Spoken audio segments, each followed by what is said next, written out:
There's been some huge changes. I think all over the world, girls in any situation feel they have much more opportunity than they ever had before. In some cases, there are over 50% of university students who are female. So the sky's the limit compared to what we had 30 years ago. But even so, although we know that the pay gap is very small when people start their jobs, as they go up the career pipeline, things start to change.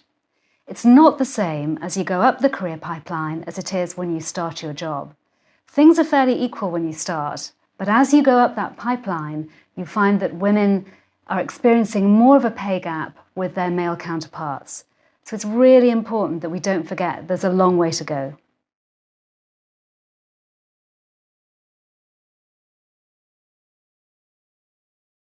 "30 years ago, it might have been usual for a careers officer in a school to suggest that a girl became a nurse and a man became a doctor.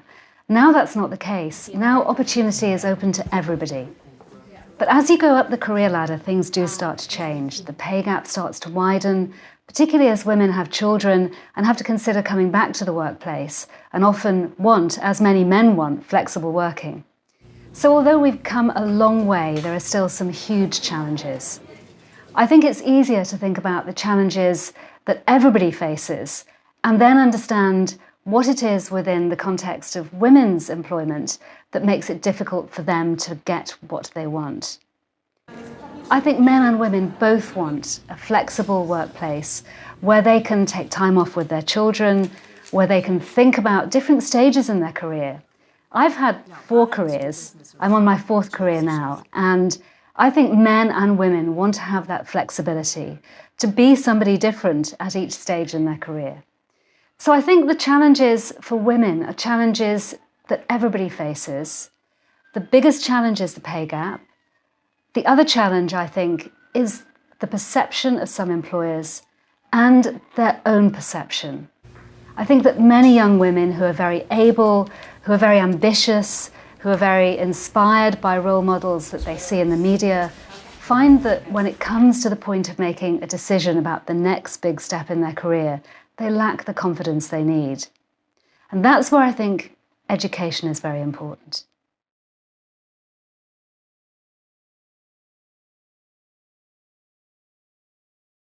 I think there are different challenges in different parts of the world. So in some parts of the world, even managing to get to high school for some young girls is a difficulty.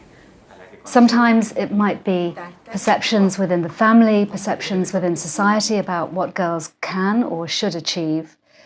All of us should be working towards a conversation about equality between young men and young women and providing opportunity for 50% of the world's population.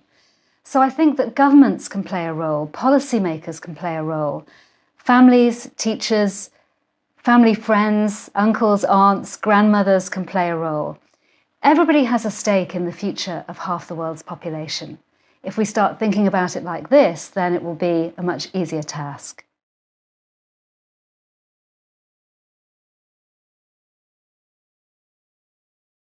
I think the biggest challenge that many women face when they come to move up the career pipeline is a challenge of perception. It's a challenge around unconscious biases that many of us have but don't realize we have. Those biases might be on the part of your employer about what you can achieve, but you yourself might have an unconscious bias against your own ability.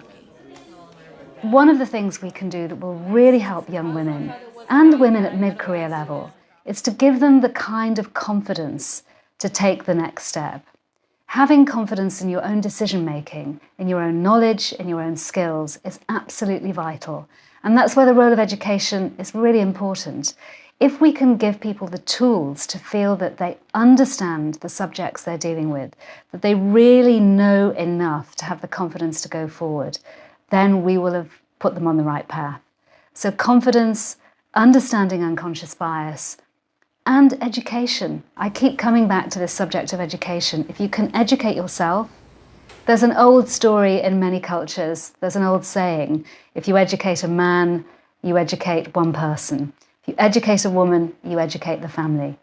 My own headmistress used to say that to us when in our girls' senior school we were all standing before her. And I think that's still true.